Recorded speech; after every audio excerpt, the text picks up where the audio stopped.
Hello, everybody. Welcome to a new episode of the Dissenter. I'm your host, as always, Ricardo Lopes, and today I'm joined by Dr. Amanda Podany. She is Professor Emeritus of History at California State Polytechnic University. She specializes in the study of Syria and Mesopotamia in the Middle and Late Bronze Age, and she is the author of books like The Land of Hana, The Ancient Near Eastern World, Brotherhood of Kings, The Ancient Near East, A Very Short Introduction, and Weavers, Scribes, and Kings, a new history of the ancient Near East.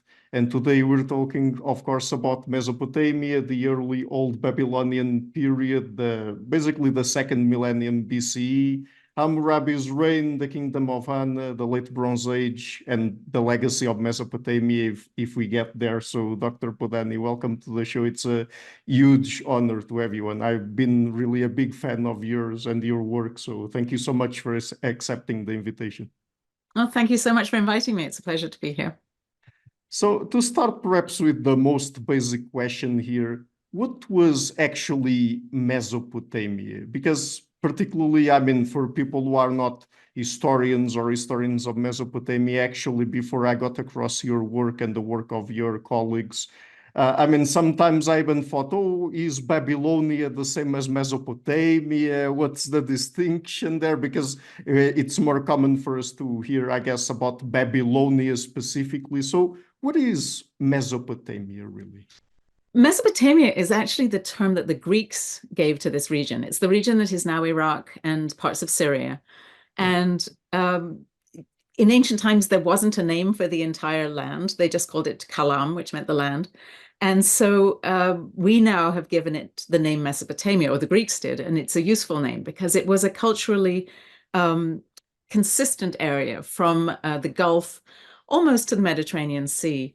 And it's bounded, of course, by the Euphrates River and the Tigris River, because Mesopotamia means the land between the rivers. And it had, as you suggest, many different names over time, which is why you get the confusion. Is Babylonia the same as Mesopotamia? Well, Babylonia is part of Mesopotamia. It's the sort of, in later periods, it's the southern part, whereas Assyria was in the north. And then very confusingly, Assyria, ASS, and Syria are the western and eastern parts of the northern part of Mesopotamia. So Assyria in the east and Syria in the west. And then, of course, it had earlier names as well. Before Babylonia and Assyria became the two halves of Mesopotamia, there was a region called Sumer in the south. There was a region called Akkad in the center, and Sumer and Akkad later became known as Babylonia. So there are lots of names, but we sort of group them together as Mesopotamia.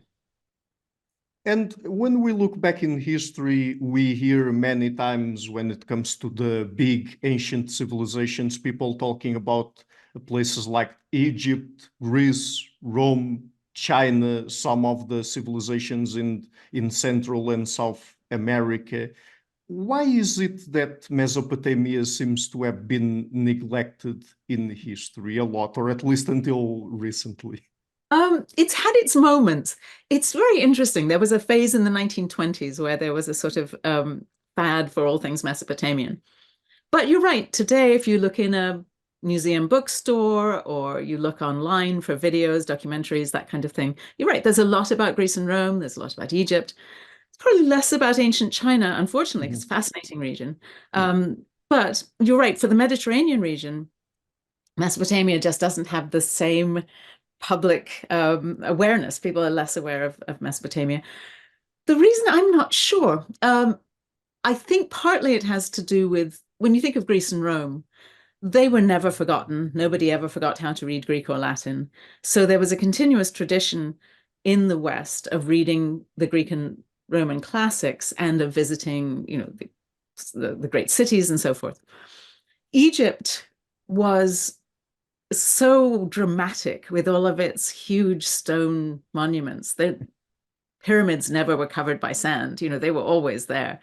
And I think that meant that Egypt was a point of fascination even before hieroglyphs could be read. There was a sense that this was a very, very ancient and grand civilization. Mesopotamia was still, it was known, it wasn't unknown, of course, because the Mhm. Bible has records of the Assyrians. And there were travelers throughout, I think, ever since ancient times, who were aware that a great civilization had existed there.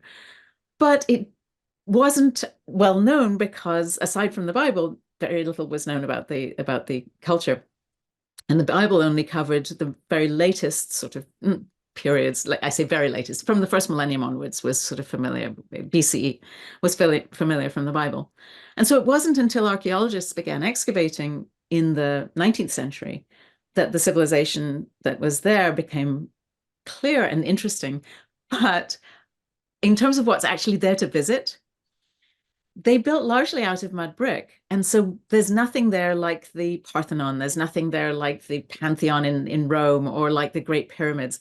Tourists going to visit Iraq to see the ancient monuments, unless they've been rebuilt and restored, there's really not much to see. And I think that's part of it as well, that the drama of the great buildings of the other ancient cultures are missing. And what's I think is the most fascinating thing about Mesopotamian culture, which is the hundreds of thousands of documents that survive and that can be read. Scholars in the field know about them, but it hasn't become particularly familiar territory for general readers. They don't know that there's this vast amount of fascinating information that we have, and not just about the leaders, but about everyday people who lived at the time and whose contracts and letters and things like this survive. So we have this really, really rich, phenomenal amount of information about Mesopotamian culture, which I think people would find fascinating if they knew about. But you're right, that there's much less that's been written and discussed about it in sort of public forums. And also in mentioning other ancient civilizations, I mean, in terms of the timeline that we're talking about here, we usually talk about the civilizations that developed between the Tigris and the Euphrates rivers as the cradle of civilization. But were these really what we could call the first civilizations in the entire world, or not You exactly? know, there's a lot of stuff to unpack there. One is the term Okay. civilization. Mm-hmm. And you're right, I just used it, but it is a bit of a difficult term.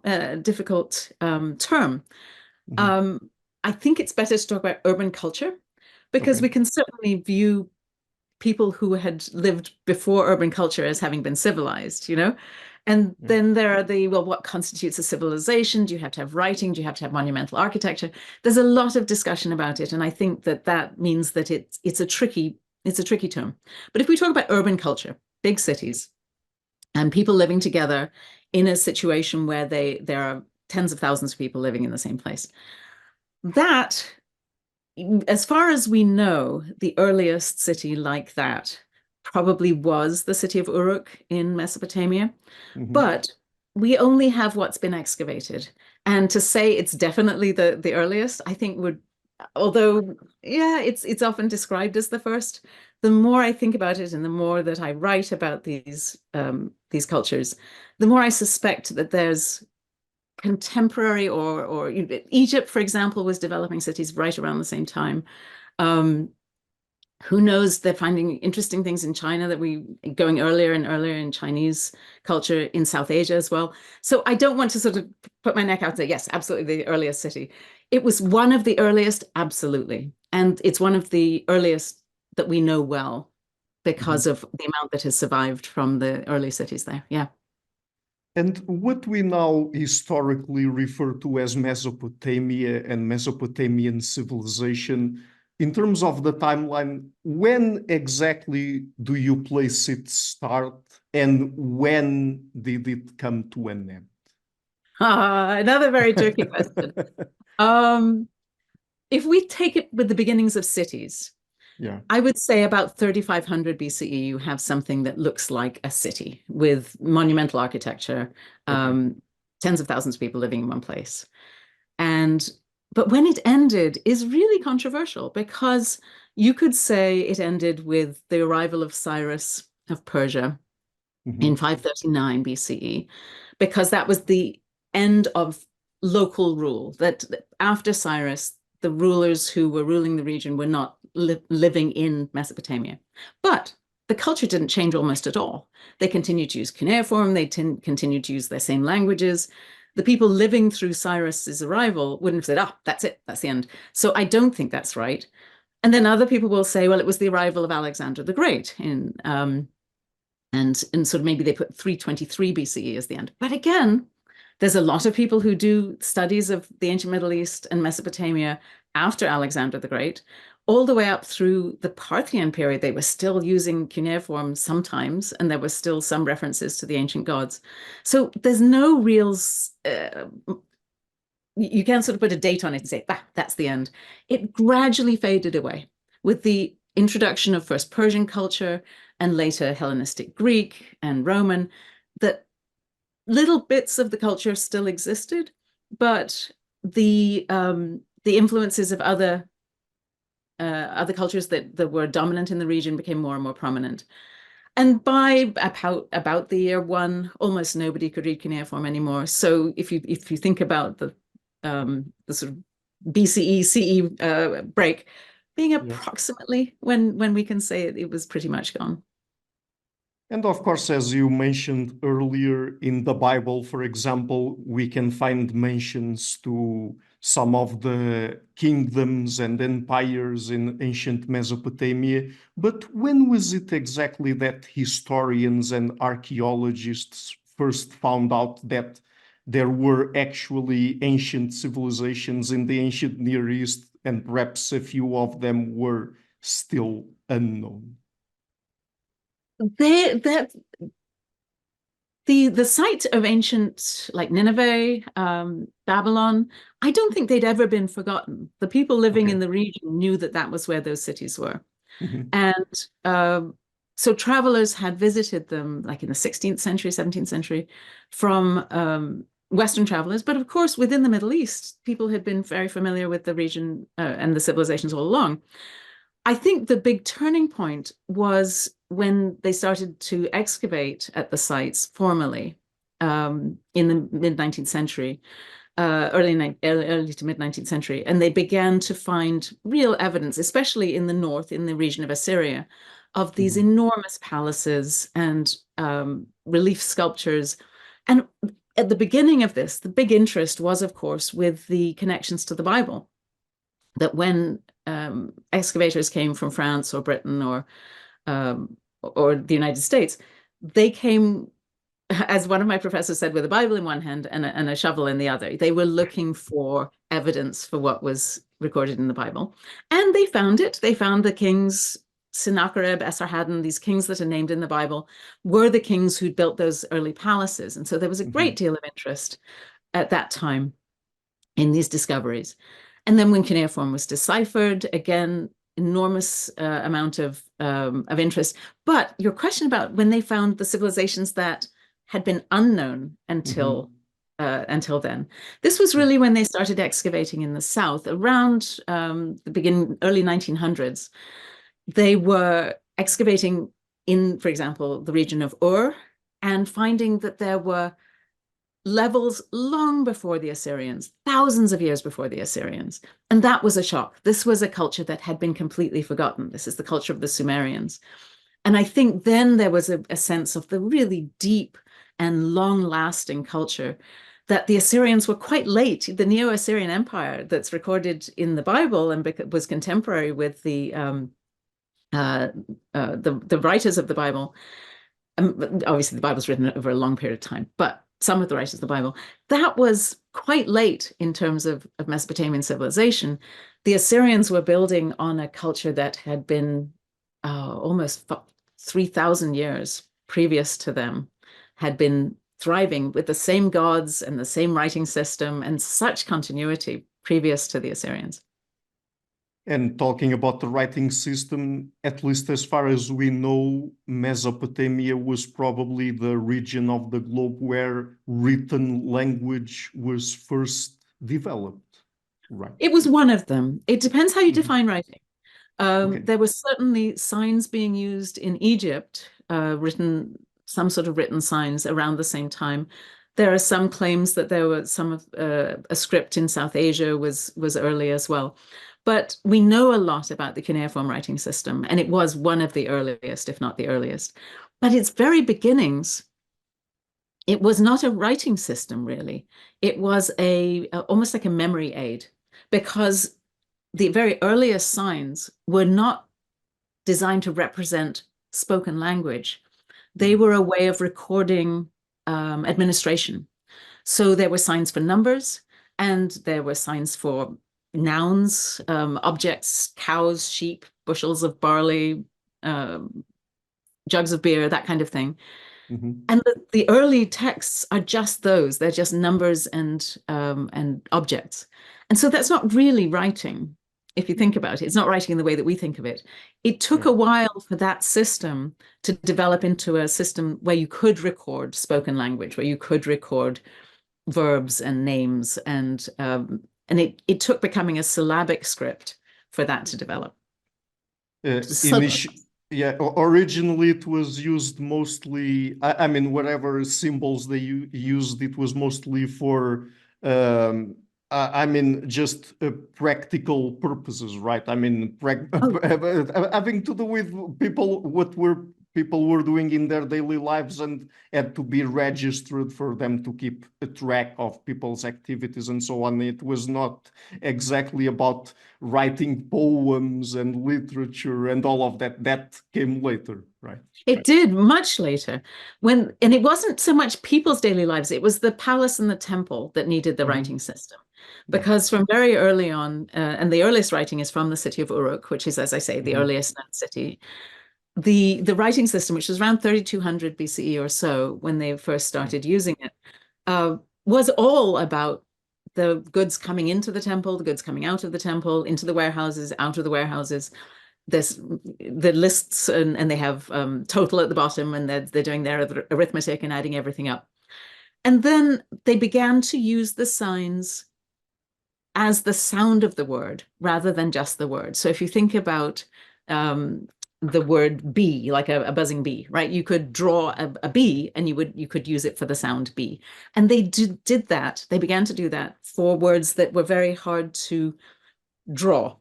So a classic example is that the word gi in Sumerian meant reed, like a reed that grows on a riverbank, but it also meant the verb to return.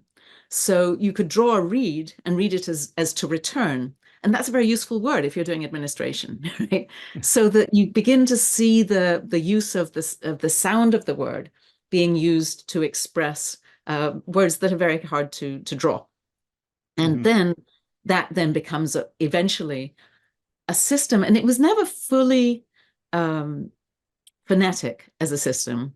The cuneiform writing system, some signs were used for whole words. Some signs were used for sounds. Always a syllable rather than a single consonant. So it would have been, consonant, vowel, consonant, or consonant, vowel, or something like that. And then the other thing that they could use the signs for were what were called determinatives, which was a sign that you didn't read aloud, but it told you what the next word was going to be. So there was, for example, a determinative if the word was something made out of wood. So you had the wood determinative, and that told you that the next sign was a wooden object. Or there was a determinative for a city, and so it told you actually the preceding word was the name of a city. All of those kinds of ways of using cuneiform made it a complicated system, but it was one that was very expressive by the time it developed, and could, in fact, properly represent language. So things like the Epic of Gilgamesh were things that came much later in writing history, right? They did. It took several hundred years for them to start thinking of using writing for something other than administration. And one of the first things they used it to record were legal contracts, legal records of someone giving land to someone else or selling land to someone else, that kind of thing. Then, I should mention that one thing that was written very early on, at the same time as administration, were lists of words called lexical texts. And this was because scribes had to learn how to use the writing system to keep track of the administration. And so they went to school. There's evidence of schools very early on. And at school, they would learn these lists of nouns or lists of verbs. And so those are very early as well. But anything that looks like literature is indeed much later. The earliest would be probably king's royal inscriptions, where the king claims to have conquered the neighbors or, whatever. Those around maybe 2400, 2500 BCE, you get royal inscriptions. Mm-hmm. And only after that do they start writing literary works. And interestingly, when you find literary works, they're almost always found in scribal schools rather than it's not something that people would have in their house. I have a copy of the Epic of Gilgamesh.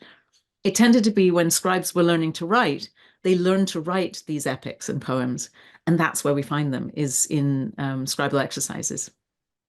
Another very interesting thing that I got from reading your books and watching some of your lectures is how linguistically and ethnically diverse Mesopotamia was, actually. Because, of course, again, going back to the fact that, people commonly don't know much about Mesopotamia. They just might think that it was just one single people, or even if it was divided into different kingdoms and then empires and so on, we were still talking about basically people with the same group identity or something along those lines, but that was actually not the case.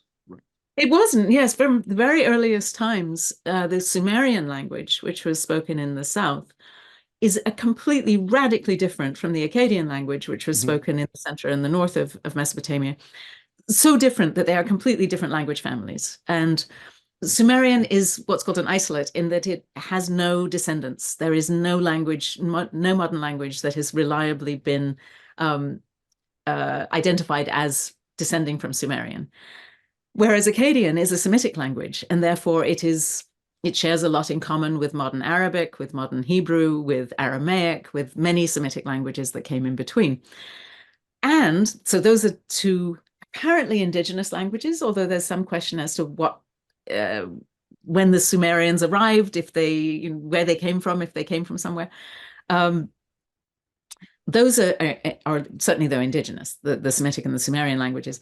But then people moved in from outside at various times. So there are waves of immigrants. Mesopotamia is not very well isolated. Egypt, if you can think of Egypt, it's got these, and this is the classic thing everyone says about Egypt, there are barriers on all sides. There's desert on two sides, there's the cataracts to the south, and there's the Mediterranean Sea to the north. So there's not an easy way of getting into Egypt in large numbers, although people did. In Mesopotamia, there's just open borders in many directions. And so people came in from the highlands and they brought languages from the highlands, from the Zagros Mountains. People moved in from the west and they would bring their languages from the west. And from the north as well. So you have this very linguistically diverse population. And from the very earliest texts written, we can tell that people were bilingual because you have, for example, texts written in Sumerian and the scribe's name is Akkadian. And so we know from his name that he was an Akkadian speaker, but he was writing all of his works in Sumerian. That was standard. There was a lot of Sumerian Akkadian bilingualism. But then later Amorites came from the West and they spoke a different form of Semitic language and they too integrated into the culture. And so you have families where even the children's names are in two different languages, which suggests that the family was bilingual, that they have an Amorite name and an Akkadian name among the children. Then there's a group called the Kassites, who very frustratingly, because they're fascinating, the Kassites, but they almost never wrote their own language down. They adopted Akkadian when they arrived. They kept Kassite names. There are a few Kassite terms. There's some, but it's very hard to tell what language group Kassite might have been. And there's people in the north of Syria who spoke a language called Hurrian, which was completely unrelated to the Semitic languages or Sumerian. It's just a big mass of languages. And the people are in contact with one another throughout the eras. And so one thing that's always fascinated me is the role of translation and of bilingualism and of this really rich contact and interaction between the cultures. And also, when it comes to social relations, of course, people were in contact with these other peoples that had other ethnic identities and spoke others, at least slightly different languages. but it was not, I mean, in terms of social cohesion, that perhaps didn't have a very big impact as, for example, we unfortunately nowadays would hear from certain politicians that open borders policies Right. are a disaster or something like that. They had they did get along fine Yeah. most of the time. I think there's a few sort of differences in terms of today, of course. There's a lot of Yes. difference. And I should say the languages were not just slightly different, completely different. The Hurrian, Hittite, Akkadian, and Sumerian were completely different language families. Okay. So unlike if you think about the European languages, most of which are currently Indo-European, and so Spanish, Portuguese, you can sort of understand one another. Hurrian, Hittite, Sumerian, and Akkadian, absolutely differently structured, different tense. The case endings, everything is completely different. And yet they did find ways to communicate. One of the reasons for this openness was that Mesopotamia's natural resources were limited. They were very rich in terms of the agricultural land. They were very rich in terms of sheep. They had a lot of sheep and goats, and so they could produce textiles. But things like mineral ores, stone, building stone, wood for building, all of these had to come from somewhere else. And that meant they were looking outwards from the very beginning. They were in contact with regions they wanted to trade with. And so a lot of the early interactions were not antagonistic. They seem to have been trade related and trying to get goods that were needed in Mesopotamia, and the Mesopotamians in turn trading into other regions. There were times, though, when they had antagonisms. And at those times, for example, there was a point at which there was a wall built to keep out the Amorites. It was completely ineffective, but it was in the time of the third dynasty of Ur, around 2000 BCE or so. They were building. There was a king who was very proud of having built this wall to keep the Amorites out. So that suggests an antagonism that was, in a way, somewhat fabricated, because Amorites were already living in Mesopotamia and they were completely integrated into the society. But there was this perception at various times that there was an enemy to be kept out. But that's not the majority of these interactions. I think the majority of the interactions were much more peaceful and much more trade related. And of course, it's not to say that there's never, I mean, tensions between people that come from different cultural backgrounds, but also it's not necessarily the case that just because they have to interact with one another, society just falls into complete chaos. Right. No, and a lot of the wars were not between people who of different ethnicities. A lot of the wars were between people who spoke the same languages, and so I don't think it was a dividing line. I think when they were first writing about the Sumerians, and this is the early 20th century, there was a perception, and you still find this in textbooks, that the Sumerians were attacked from outside by the Akkadians, by Sargon of Akkad, who came in with different technology and a different language, and the Akkadians conquered the Sumerians. Yes, he was an Akkadian speaker. Yes, absolutely. But it was not perceived at that time at all as an invasion of foreigners coming into Sumer. He did conquer parts of Sumer and imposed his government there. But as I say, the Sumerians and Akkadians had been in contact and been living right next to one another in the same cities forever. There'd been Sumerians living in Akkadian cities and Akkadian speakers living in Sumerian cities long before Sargon.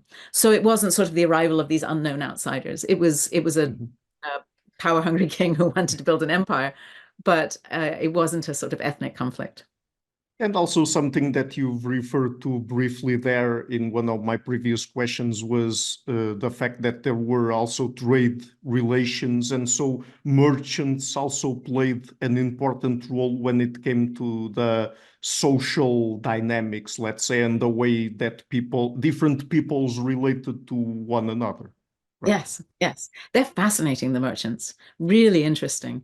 One of the books that I wrote a few years ago called Brotherhood of Kings, a big section of it is about trade. It's also about diplomacy, but the trade is really interesting because you have trade connections as early as 2300 BCE all the way to the Indus Valley, all the way to they were trading with what is now Bahrain. They were trading with what is now Oman.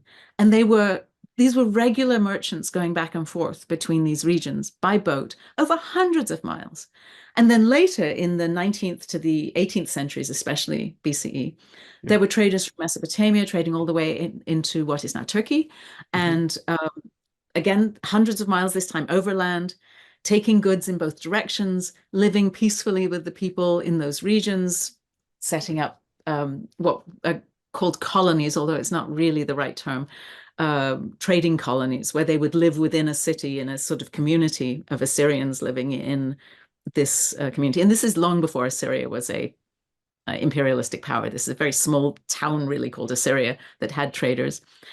There was trade overland that came all the way from what is now Afghanistan, bringing lapis lazuli, just an enormous amount of movement of goods at a time when I think people think of the Silk Road as being the founder of this, but this was long before the Silk Road, and yet those same routes were being used so much earlier to bring many of the same goods in each direction.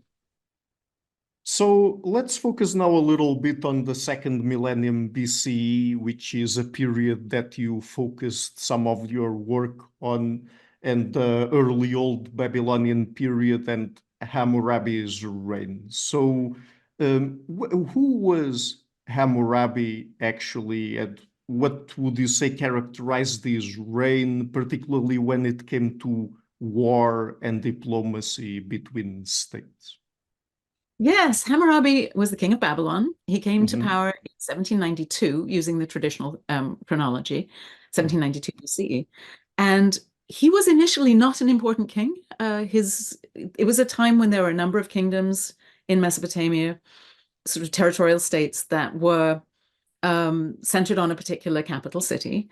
And there was a very powerful king in the north of Mesopotamia whose name was Shamshi-Adad, who ruled a large area of what is now Syria and northern Iraq. There was a king in the south named Rim-Sin who ruled a very major kingdom called Larsa. And there was a king also in the region of Elam, which is now Iran. And Hammurabi was just one of these kings. There were a number of other ones as well. Over the course of his reign, he had a very long reign. He ruled for 43 years. And for the first 30 years of his reign, he was not a big, important person in terms of the regional dynamics. But he became more militaristic, actually, when there was an attack from Elam on the region of his region and also the region known as Eshnuna. And there were various alliances formed. And again, when you talk about diplomacy, his diplomacy at this point was more to create a united front against Elam. So there was diplomatic engagement among the states in Mesopotamia, including a state called Mari, which was in the north. And they united, they were able to fight off the Elamites. And something happened to Hammurabi around then where he became, instead of someone who was just defending his kingdom, he seems to have turned around and become much more interested in conquering himself and conquering the neighbors. So he himself becomes a conqueror who, instead of now working with these allies that he'd had, he turned against them. So he turned against Larsa. The king of Larsa, Rim-Sin, was very elderly. He ruled for about 60 years, and his kingdom was conquered.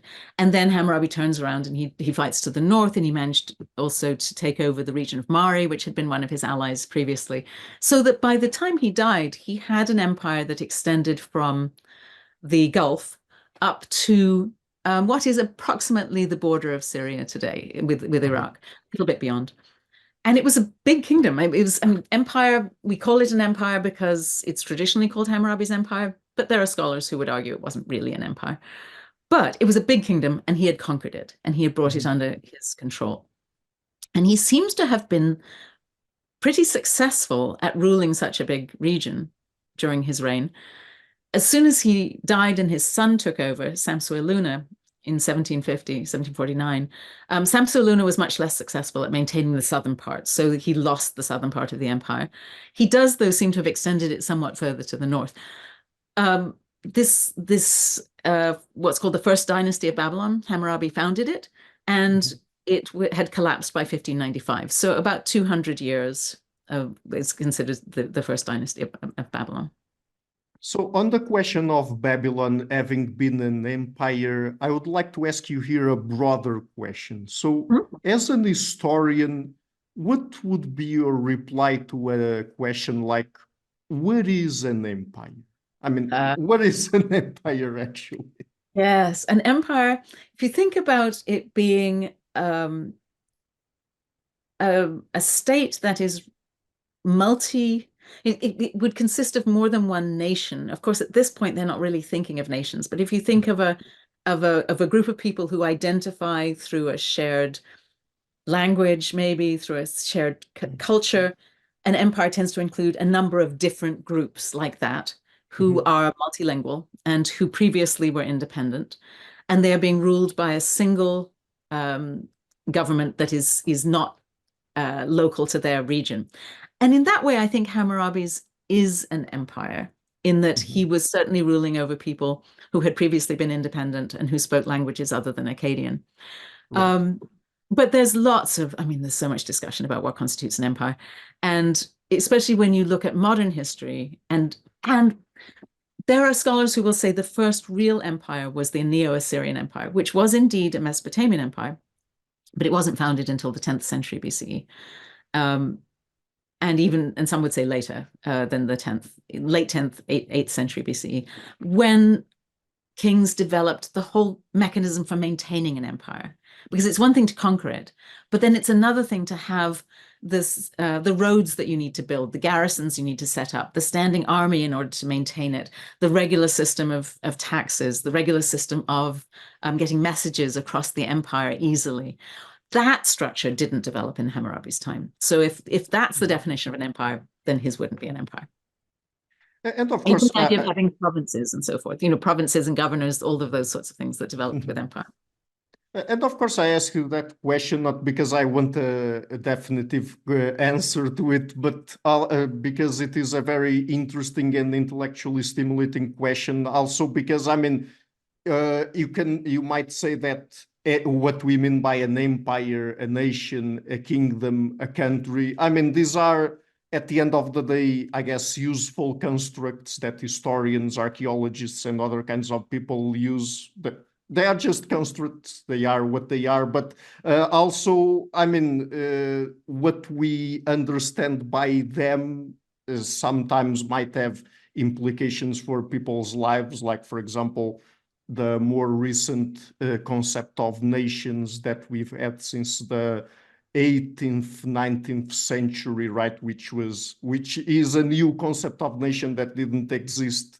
It didn't exist previously in history. So, there's also always these very interesting questions, and I'm not sure to what extent you agree with me when I say that perhaps they are useful constructs. At the end of the day, there are constructs, but still they might have some implications as to how people relate to one another and so on. I agree. I think they are. I think one very interesting thing to look at is how the ancients defined things themselves. Right. And of course, they didn't have a word for empire. The first king to think of having an empire was Sargon, who I mentioned before, Sargon of Akkad. And, well, actually, he's not the first one to think of it. There was a king before him called Lugal-Zaggisi who came up with the idea, but didn't actually manage to build an empire. But the idea of being king of the whole world, that was his sort of goal. I want to be king of the whole world. I'm going to rule from the lower sea to the upper sea, and that's from the Gulf to the Mediterranean. Now, Lugal-Zaggisi didn't manage it at all, but Sargon, who came after him, did apparently manage to conquer the region from the Gulf, maybe to the Mediterranean, probably not. But he tried very hard to conquer the world as he saw it. So he's creating the idea of a single person being in charge of everything. Which is an insane idea if you think about it. Just before this, you'd had kings of little city-states and maybe leagues of city-states. But this, I'm going to rule the world, becomes something that then becomes an idea that later kings have as an aspiration because they remember Sargon. He wasn't forgotten. And so Hammurabi clearly must have had Sargon in the back of his head. I want to do Sargon. I want to conquer from the lower sea to the upper sea. I want to rule the world. And again, later with the Assyrians. And after that, once you have a tradition of empire, it doesn't ever go away. Once you have that crazy sort of thought, the Assyrians, then the Neo-Babylonians, and then the Achaemenids, and the Hellenistic Greeks, and on and on and on. This idea that one man could rule the world, and it does tend to focus on an emperor. It tends to be an imperial project that has a person at the top. And then you think about, so their perception was not, I'm going to build an empire, because they didn't have the word empire. It was, I'm going to rule the world, which is even crazier. But I think that using their conceptions of things and then comparing them with what we do as historians is useful, not just in terms of empire. I find it very interesting in terms of religion too, which is a topic that is completely separate. But they had no word for religion. And when we try to put their religion into a modern box, it just doesn't work. It is just, and there are some people who would say we shouldn't use the word religion for what the Mesopotamians practiced, because it didn't have a holy book, wasn't dogmatic, it didn't have, I mean, there were so many things that we think of as part of religion that were not part of their religion. It didn't have a claim on truth. There was no sort of, we have the true religion and you have a false religion. All of that is different. And so I think by looking at it through their eyes, sometimes it gives us insights that we don't get if we try and categorize it using our own terms. Do you see? No, that's very interesting. And actually, I've already talked on the show with people. I don't know if they would identify necessarily as historians, but they did historical work, and they would be people that you would probably classify as postmodernists in terms of their way of approaching things. And for example, when it came to ancient Greece, one of those people told me that, for example, we now talk about the economy, but the Greek didn't have a concept like the economy, and many other concepts that we now use nowadays, that we use nowadays, they wouldn't have. And so perhaps even though it might be a little bit postmodernist, it would still be true that when looking back in history across different civilizations, kingdoms, empires, wherever, we have to keep in mind that probably many of our modern concepts wouldn't apply to them, and we should probably analyze their life ways, their institutions, and so on with that in mind. Right. I think that's right. And I think theories are fascinating, trying to decide who is in a chiefdom and who is in a kingdom and these sorts of things. It's fascinating work. But I don't think it necessarily is always true to the culture you're studying, because perhaps they developed in a different way from the way that the theorists have developed looking at other cultures. And so I think having an open mind about it and not necessarily always wanting to feel like, okay, we've defined this as an empire and therefore now we can move on. I think that there's a real strength and importance in scholarship to being aware that our own constructs, as you say, are constructs, and that they are not necessarily written in stone and don't always appear as one might expect in a culture that you're studying. So another very interesting thing about the reign of Hammurabi was his code. I mean, the stele of Hammurabi is very well known. I mean, I actually studied dentistry in university, and even in dentistry, I had a course on the history of medicine and dental medicine, and the Code of Hammurabi was mentioned there. So apparently everything was there. Yeah, no, he has dentists in there. It's true, removing teeth. That's true.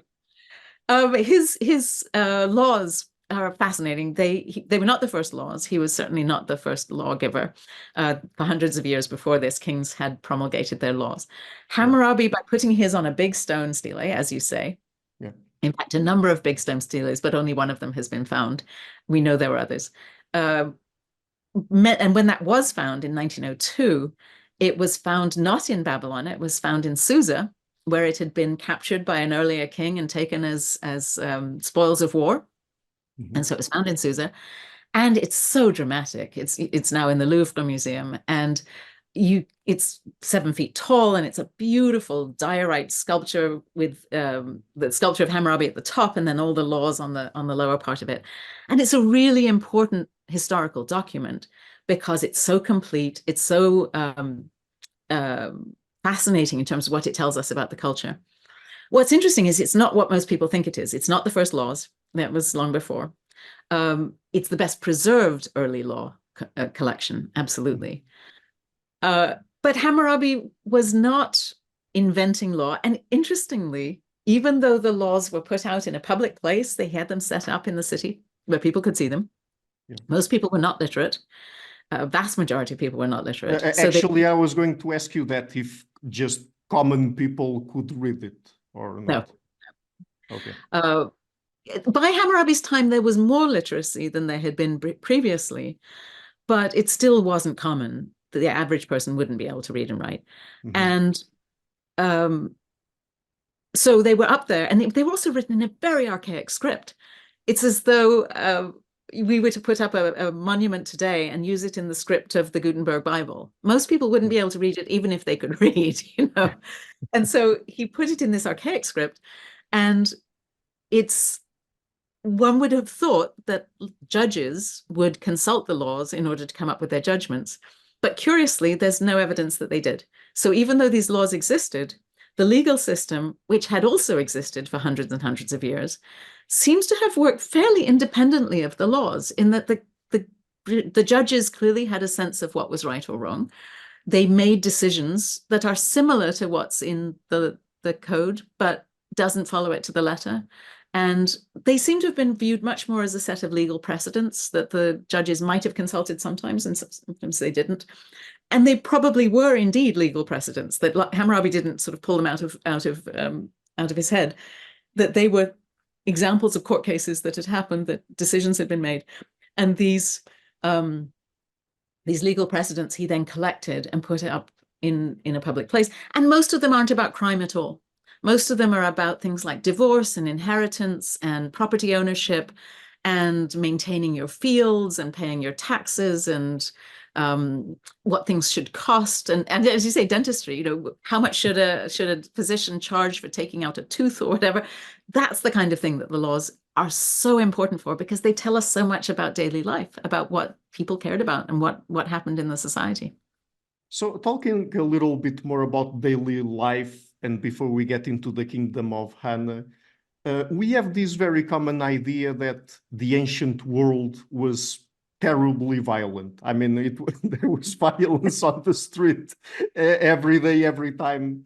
But what do we actually know about the prevalence of violence in Mesopotamian society? I mean, was violence commonplace, or was society mostly peaceful? Yeah, this is always a surprise for my students, that they assume that it was a long time ago, so it must have been very violent. And it really wasn't. The average person living their life in a city didn't encounter violence unless they were called up to go to war, really. Mm. There wasn't much random violence that we see. And we know this because court cases survive. So there are court records, and there are the laws as well. But there are certainly laws, you know, if a man hits another man, that kind of thing. And so people did hit one another. But the extent to which this was a prevailing problem in a city seems to have been really small, that people lived in communities within the city that were generally full of neighbors who they were related to, either by marriage or by birth, that people tended to live in the same house for generations. You knew all your neighbors. There was... people had professions, they owned farms that were outside in the fields beyond the city. Their lives were remarkably peaceful for the most part.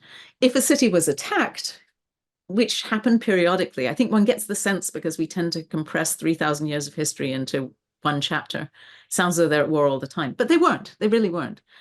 If your city was besieged, yes, you had difficulties, obviously, because you had to survive without surviving on the food and water that was available in the city, that sort of thing. But even then, when the city was conquered, at least in the second millennium, it became much more violent in the first millennium, I think. But in the second millennium BC, there's not much evidence of kings coming in and having their troops kill everyone in sight. That wasn't the case. Nobody benefited from that. And weirdly, even on the battlefield, there is plenty of evidence that soldiers were more valuable if they were caught alive and held for ransom than if they were killed.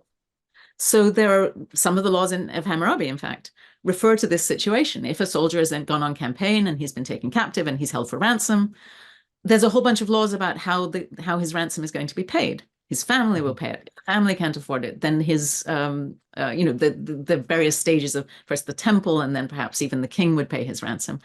But this assumption was that he would be ransomed, and therefore the people who've taken him captive, I mean, they'd stand to benefit, right?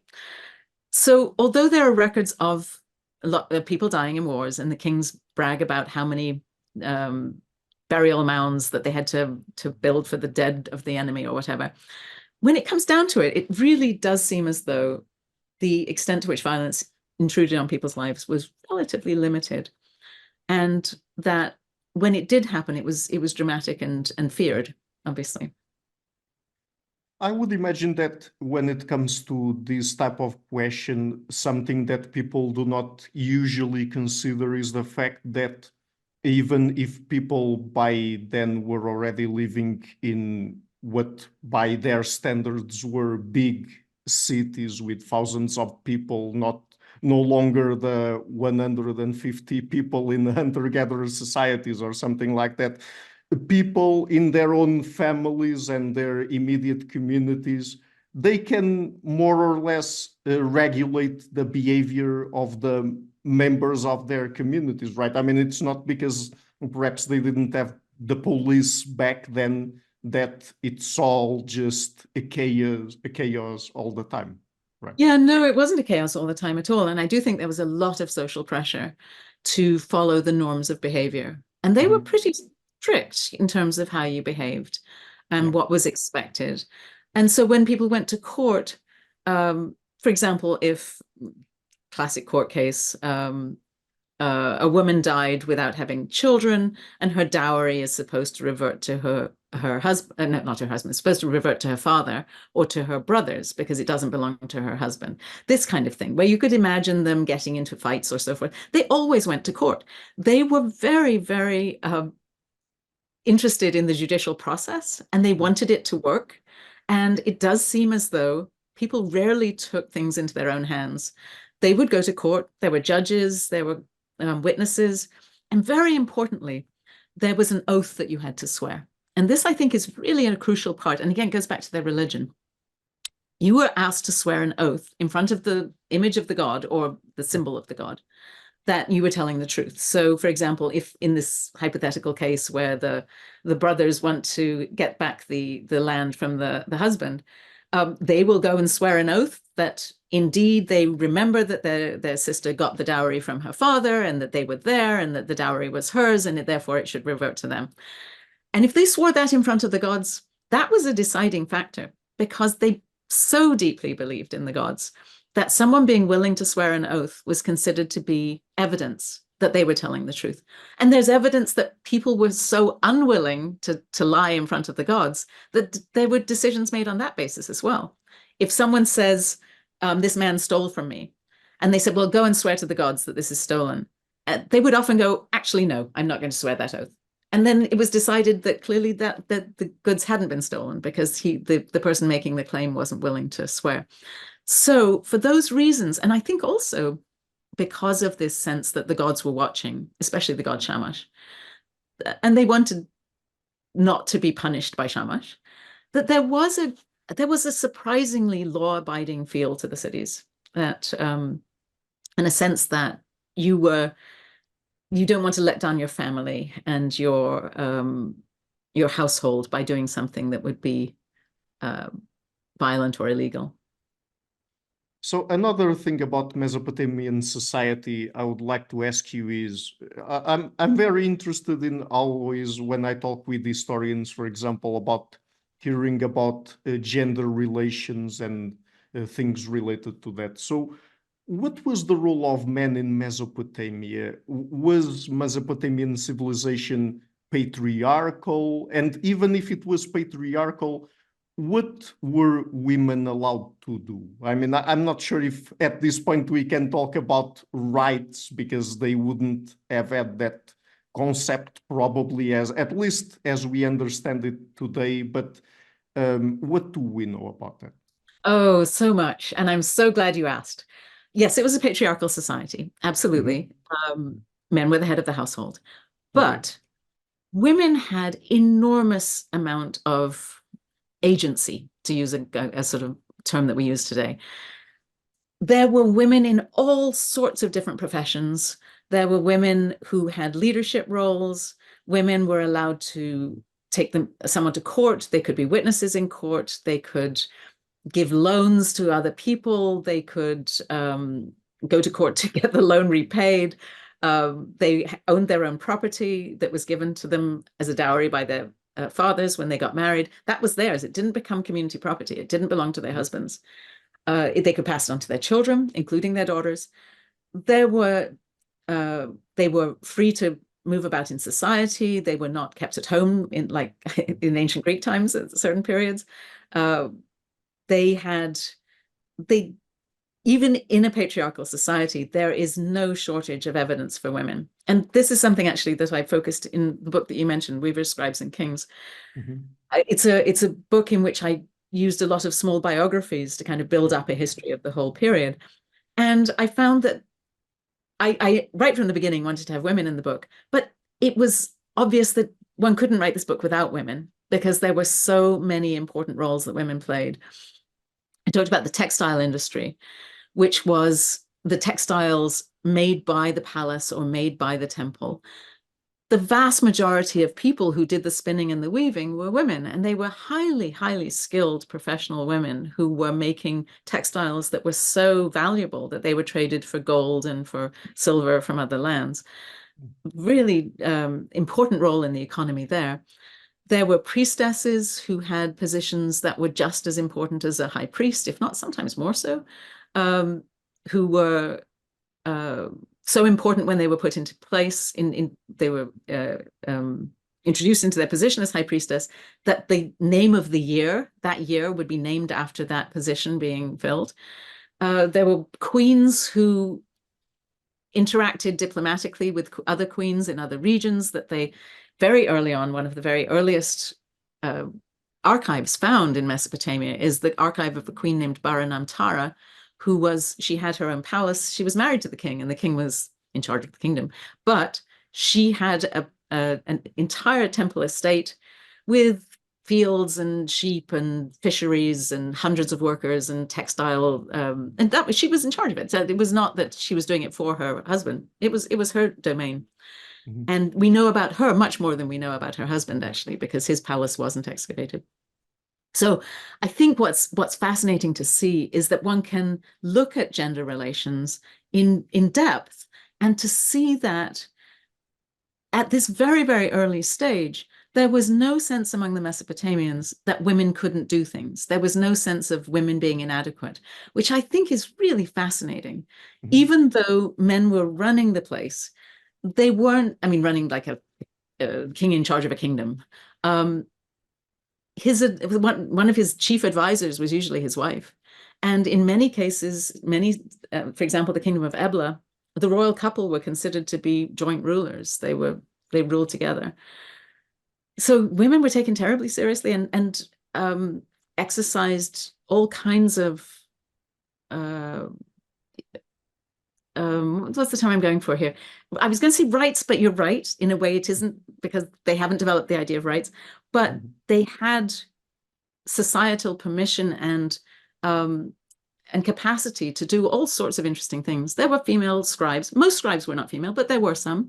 There were women who were physicians, again, outnumbered by the men, but one could become a physician. There were women in many, many interesting positions, including even, surprisingly, bricklayers, people, and the chief of some of the bricklayers was a woman, and there were women doing bricklaying. So some even of the manual labor that one would assume was entirely male, well, not so. And this is incredibly interesting because, many times we tend to have that simplistic idea that perhaps how men in the 19th century in Europe and America thought about women that they were inferior beings and they were emotional and they should be conscripted to domestic labor and stuff like that. I mean, people perhaps in some ancient civilizations, in some traditional societies like hunter-gatherers, sometimes I talk on the show with anthropologists about that. Perhaps they are not so backwards, if we are allowed to use that term here, when it comes to gender relations, and they don't have those sorts of ideas when it comes to women and their importance and what they can do, what they are allowed to do, and so on.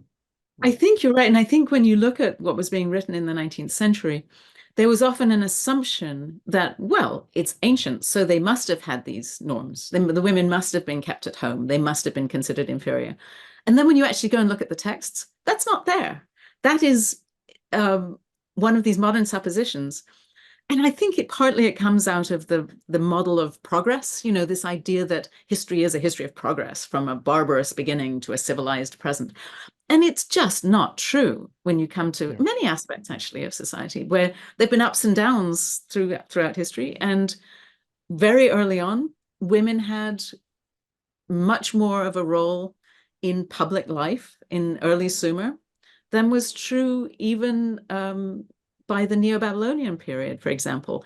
So within the same culture, you actually see women losing, in a way, some of their public role by that time. And even then, even in the Neo-Babylonian period, there was still plenty of women doing running businesses and being priestesses and so forth.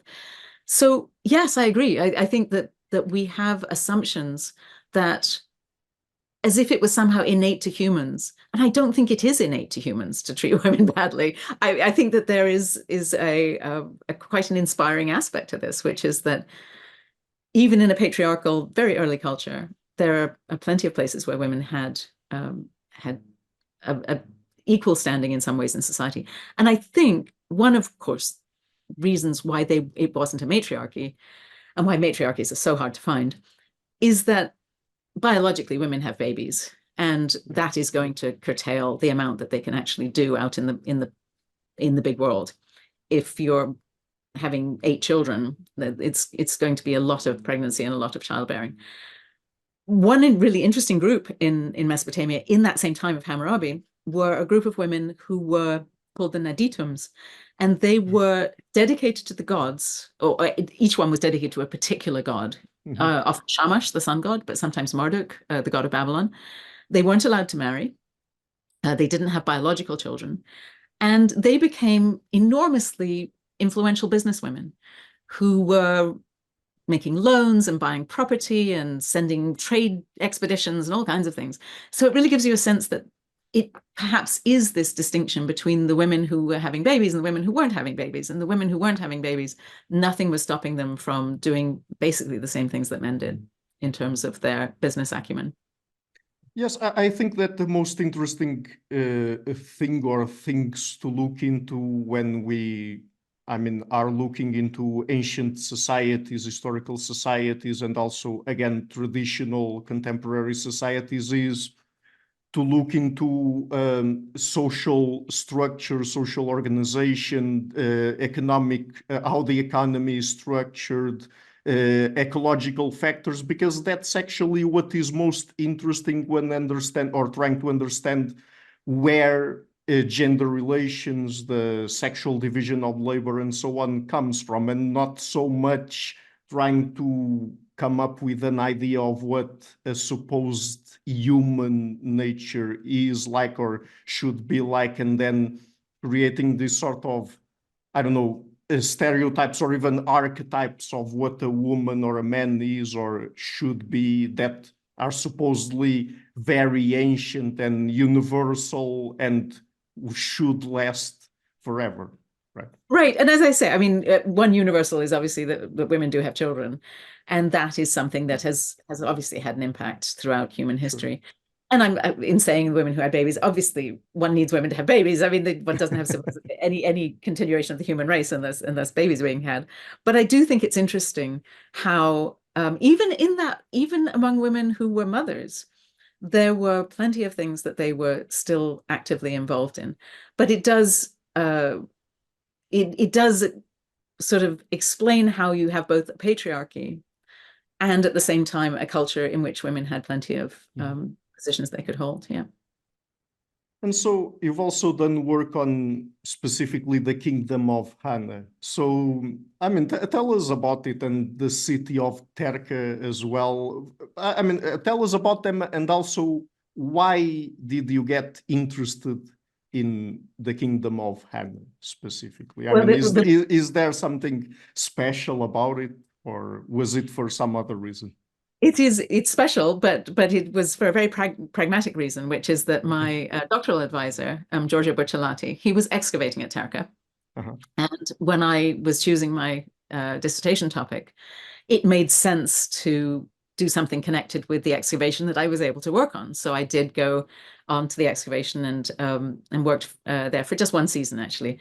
But it was absolutely an incredible experience, really fascinating.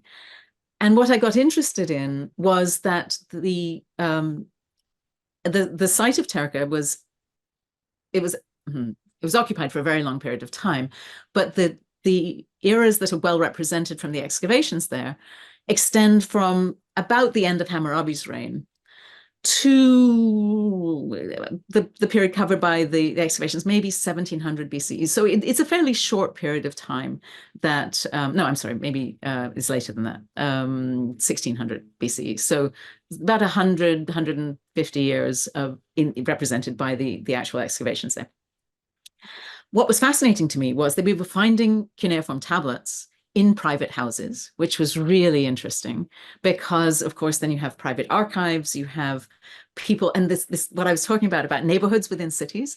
You have a whole neighborhood that literally we can see in the ground because it's being excavated.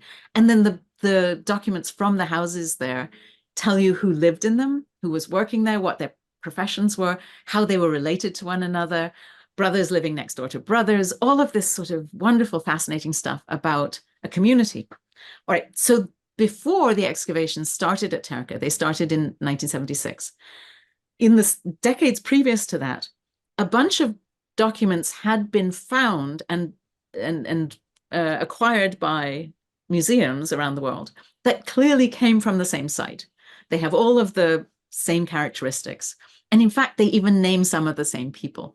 So what I decided I was going to do was to get those tablets that were from previous to the excavation, there's about 16 of them, and look at them and put them in the context of the documents that came from the excavation. In the end, what I ended up doing instead, that was my plan, what I ended up doing instead was figuring out the chronology of the kingdom, because until I could know what the dates on those documents meant, I couldn't really deal with them as a corpus. And so what I thought was going to be the first chapter of my dissertation as a doctoral student ended up being the whole thing. It was about the chronology of the kingdom. And then I ended up, more evidence came out later, and I didn't actually publish the book about that until 2002.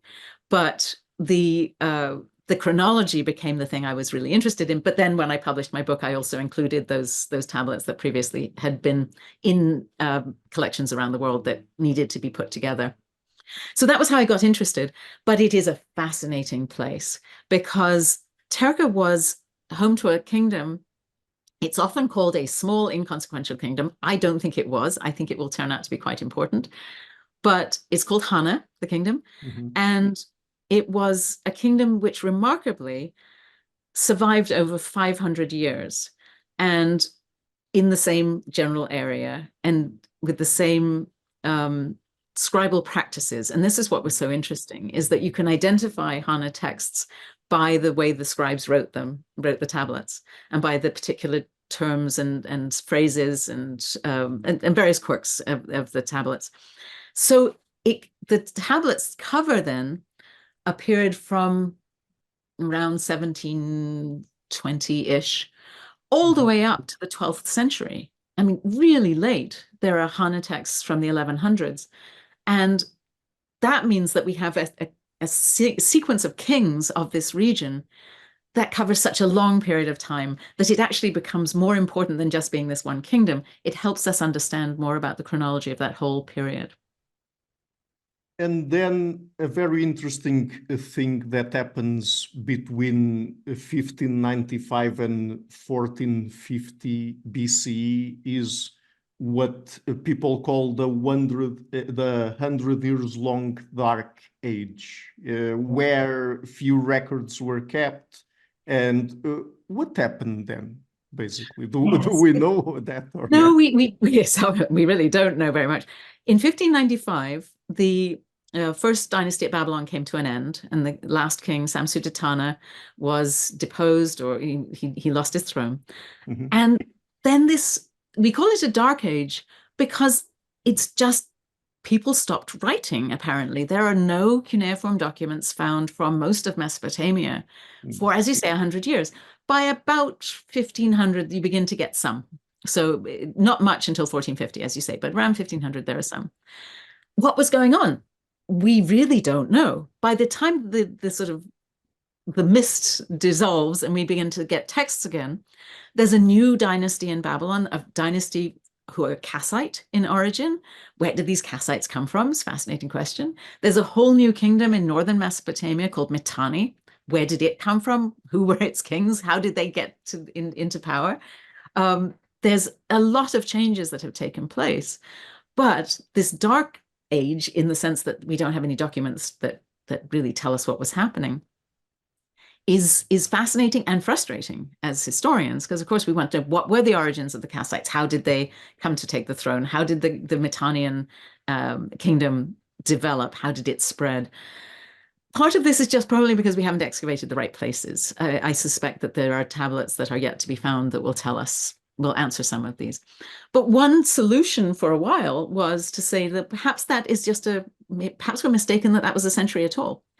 There was a movement for quite a while to suggest that in fact we just had the dates wrong. And in fact, what we think of as 1595 was perhaps maybe like 1495. And there was just 100 years missing because we had simply misjudged the dates. Lately, that has gone out of fashion. For a while, I thought that was true, actually. I was a proponent for what's called the low chronology briefly.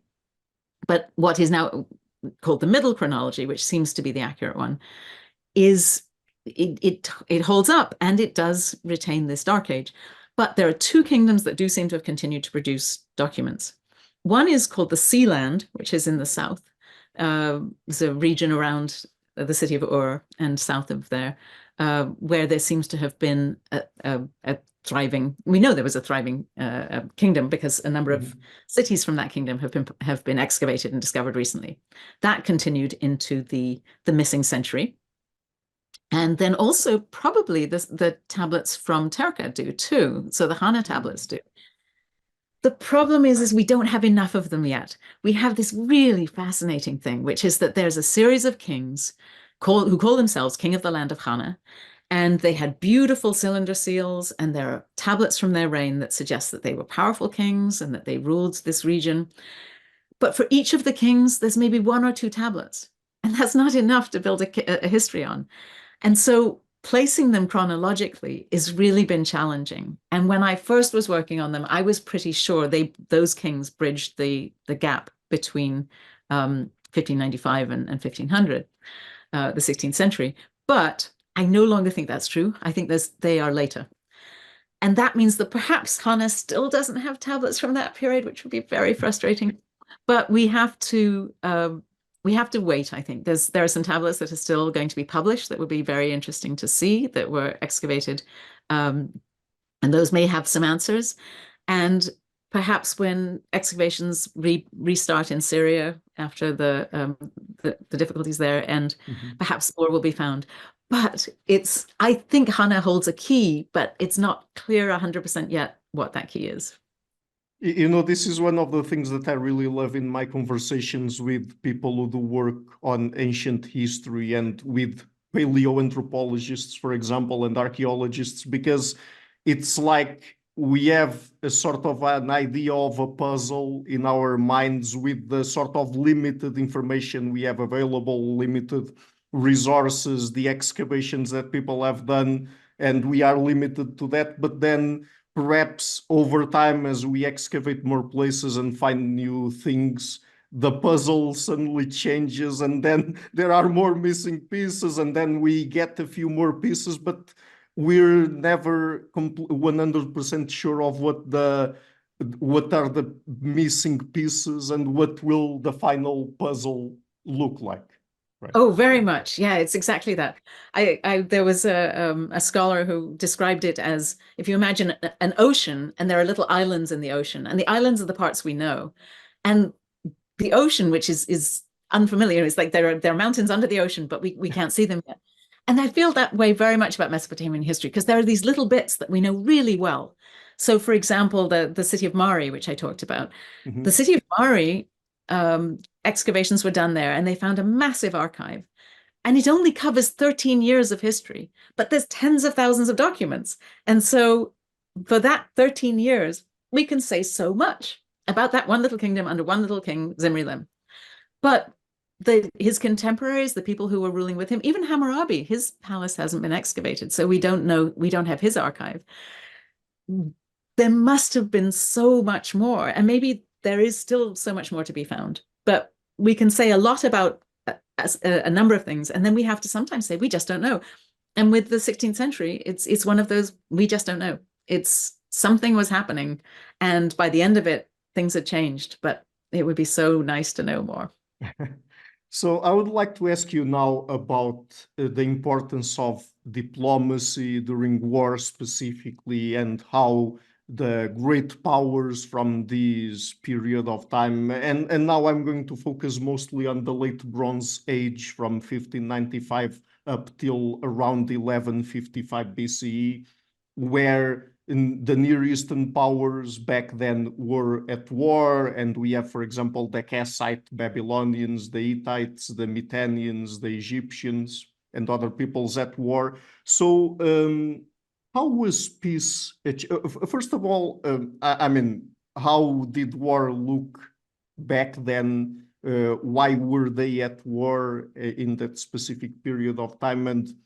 And how was peace achieved between them? Yeah. So we're coming out of we finished the Dark Age, the 16th century, and there are these kingdoms, as you say, that had established themselves. And there are four major kingdoms: Kassite Babylonia, as you mentioned, Mitanni, the Hittites in Anatolia, and Egypt, those four powers. And initially, they weren't really in contact with one another because they're very far away from one another. But when they came into contact and where they came into conflict was in the northern Levant, so in the region of Western Syria. There is an area that had particularly good ports. It was an area of a lot of trade. And also in the region that was called Kizzuwatna, which is in what later became called Cilicia, in southern Turkey. And this was an area that three of the powers wanted control of. The Hittites wanted to control it, Mitanni wanted to control it, and increasingly Egypt wanted to control it as well. So each one of these powers is sending their forces into this region, trying to gain control of this trading hub region. And they fought one another. And we know this especially from Egyptian records, where, for example, Thutmose III sends troops up into Mitanni, which the Egyptians called Naharin, was their name for it. And he describes taking a lot of booty back to Egypt, all of these animals and riches and so forth that he took back with him. But he didn't manage to conquer Mitanni at the time.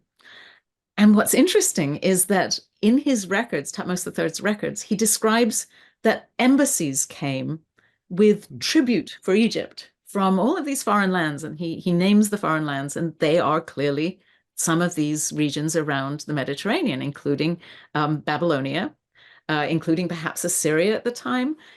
Greece is mentioned, it seems. So these were people sending diplomats to Egypt after Egypt had raided Mitanni. Now, of course, from the Egyptian perspective, they were just coming to bow down and worship Thutmose III.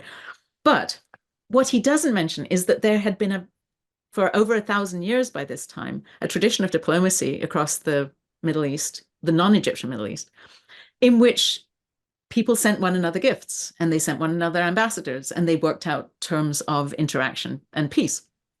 That had existed at least since the time of Ebla in 2400s BC. So what it looks like was actually happening is ambassadors show up in Egypt like, oh, you're new on the block. We don't know much about you. You have just made a raid into Mitanni. We would like peace with you because we'd rather you didn't come and raid us. Here are some gifts. We would like some gifts back from you. We're sort of setting up some kind of diplomatic relationship. This is me guessing that that's what's going on, but it looks right. Then later, he describes that the chiefs of Mitanni show up in Egypt, and he describes them begging for peace. But the thing is that it's probably not that. I'm sorry, I'm getting my Egyptian kings wrong. We have to get into Amenhotep II. Amenhotep II, same thing, he's raiding in this region. It's Amenhotep II who describes these Mitannians coming and begging for peace. And then in the 9th year of Amenhotep II, the wars stop. He describes going out on campaign into the Levant up until then. In the 9th year, no more of that. And it seems as though peace breaks out between the great powers. We don't have direct evidence until the time of Amenhotep III, and that was in the 1390s BCE, 1380s. Amenhotep III in Egypt was clearly in a relationship of peace and alliance with the other great powers around the region. We know this because his letters survive, and we have this incredible collection of letters called the Amarna letters found in Egypt. They're all on clay tablets. They're written in cuneiform.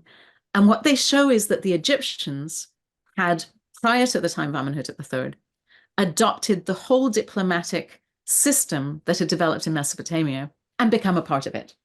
And so that whereas previously, like in Hammurabi's time, this kind of diplomacy happened quite locally between other Mesopotamian kingdoms, by the 14th century, it had extended from Egypt to Babylon, to Mitanni, to Hatti. These great powers were in a relationship of diplomatic alliance and peace with one another. And these letters show it very clearly. And they show us the mechanisms of how it worked. And it was just the most fascinating period. I find that era really striking because they didn't even threaten one another in their letters. The letters, when I was first studying them, I read someone writing a long time ago who said, they're so boring. There's nothing about war. But that's what makes them so fascinating, right? There's no saber rattling at all. They're not threatening each other. They were sending gifts. They were sending envoys back and forth. They married one another's daughters. They were absolutely aware of one another in terms of writing these letters, and they knew all about one another's courts. And they managed to maintain this pretty consistently, not completely without skirmishes, but for 200 years almost, this period of international diplomacy continued. Which is really fascinating and probably something that some of our contemporary politicians should learn from, right? Well, I think that the difference back then, of course, was that there was no single power that was more powerful than the rest. All of them were about equally matched.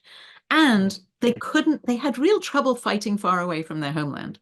So when Thutmose III and Amenhotep II did try and campaign in the Middle East, or in the Levant, they were really stretched thin. It was very expensive, and they were in regions that they didn't know well. And they were facing well-armed, really equally matched armies. And it seems as though they all kind of realized that they were not going to be able to conquer. He wasn't going to be able to conquer Mitanni, the Egyptian king. And the Mitannian king wasn't going to be able to conquer Egypt. And the Hittite king wasn't going to be able to conquer Babylon. This was just not going to happen. And so by creating this peaceful relationship among themselves, they benefited. They got lots of luxury goods that they wouldn't have gotten otherwise. And they didn't have to spend all that money on their wars. So it's a different time. And I think that the very specific features of it maybe make it a little bit hard to translate to the present, but really interesting. Yeah, but at least the part of perhaps in corresponding with one another, trying to come up with peace terms instead of just talking about war and being warmongers. Oh, absolutely. And I think it's really interesting that Egypt was willing to buy into this, because the rest of the Middle East had this. So Babylon, Mitanni, and Hatti, they had known about this diplomatic system, and they had had moments of these sort of peaceful relationships before. Egypt is so separate from the other cultures up until this point, and so very self-confident. I mean, the Egyptian kings were gods, for heaven's sake. The others weren't gods. But the fact that the Egyptians were willing to sign on as they called them brothers. So this whole sort of language that they used, it was a brotherhood. They were equals. They were all great kings, and they were brothers. And in the beginnings of their letters, they would lay this out: to so-and-so, my brother, so-and-so, thus so-and-so, your brother. And then they would say, may your house and your wives and your soldiers and your household be well. And it was a very formulaic kind of introduction to the letter. And then they had to write in Akkadian, and the Egyptian scribes had to learn Akkadian had to learn cuneiform in order to write these letters. All of this, the Egyptian kings were willing to do. And it's rare for the Egyptian kings to say anybody is their equal. They're not into being equals of someone. They're really, really powerful. And yet they did at this period, and they did recognize the equality of these other kings. So before we talk a little bit about the legacy of Mesopotamia, I would like to ask you a specific question about the economy in Mesopotamia. So how did the relationships between, let's say, the royals and the peasants looked like? I mean, how was the economy organized? Was it a feudal system, or what exactly? No, it wasn't feudal. It varied in different time periods. People always paid taxes. That was always part of the deal. At certain times, the kings would give out land. This was especially true in the Late Bronze Age, where we have land grants to faithful civil servants. And what's interesting about them is those initially were taken as some sort of feudal system, because it looks vaguely as though it was like the system of the European Middle Ages, but it really wasn't, because there's no requirement of the person receiving the land to do anything in exchange. It's not, I will give you this land and you will provide me this many troops or something like that. It's just, I'm going to give you this land. And it does seem as though it was a reward for loyal service. But very curiously, especially in Kassite Babylonia, there were statements in these land grants that said, this is for all time. This is your land for all time. So it's not as though the king couldn't take it back again, which makes it not very feudal. The king has very little, he's sort of giving everything away in an interesting way. Although there are letters that survive that do kind of belie that, where there's a letter, for example, that was found in Nuzi, where a king writes to a queen who he wrote to another vassal king, and he said, the land that I've given to such and such a queen, I'm going to have to take away from her, and I'm going to give it to another person. So it does seem as though it wasn't quite as eternal as the records suggest. But that particular time shows a lot of engagement of the kings with their subjects and with their civil servants, that the king's seal appears on a lot of documents. The king is often described as being present for various actions. And this is true in Hatti, it's true in Ugarit, which was in the Levant, it's true in Hana, in the text that I look at, true in Babylonia. In this late Bronze Age period, they do seem to have been surprisingly engaged with people, not necessarily commoners. I don't think we're looking at people who were very poor, but certainly with more of their population than may have been true at other times. And did the commoners have any idea of, for example, who the king was, who the royals were, the royal family, and so on? And if so, I mean, how did they relate to their political leaders, basically? How did they think about them? You've already mentioned, if I remember correctly, that at least in Mesopotamia, in Egypt it was different, but in Mesopotamia they didn't present themselves or identify as gods, right? But most of yeah, most of them. But apart from that, I mean, how were the relations there, basically? One problem is that the commoners didn't write. So we don't have documents written by them. It would be lovely if they had, if we had a diary of a peasant, that would be fantastic. So the ways they come up in documents tend to be with relationship to the courts or to the temples. And at various times, a lot of people worked for the court and for the temple, especially, for example, in the early dynastic period and the third dynasty, which were before Hammurabi's time. There were thousands of people who worked for the palaces and the temples, and their names would appear and they would receive rations. And so we know from the ration texts and from their description of their work that they were closely tied to the royal family or to the palace. But that's, of course, because we're excavating in a capital city and those are people who are there. What the rural peasants thought, I have no idea, because we don't have any records of them. We do know certain things, though, that the kings did that perhaps it meant that the peasants would know their names. And one was that the dating system was based on the year of the king. And so you had the king's name in the year. So you might have the year in which the king built the Great Wall of Sippar, and then it might be the year in which Hammurabi built the Great Wall of Sippar, or something like that. So even if you're naming a year, I was born in the year Hammurabi built the Wall of Sippar, you're remembering the king's name. That's one way. And later they would just number the years. So they would say the 30th year of King so-and-so or whatever. But it still had the king's name in it. That's one way. The other, I do think, is that in the late Bronze Age, there might have been quite a lot of movement of the kings around their states. And we see that because of the king's seal showing up in so many documents. There's a debate about this, though, whether the king was actually there, if it says that the king was there, or was it statue, or was it someone representing him? If it was him in person, it suggests that he did quite a bit of traveling around his realm, and people might have had a chance to sort of at least see the royal entourage going by. That's unclear.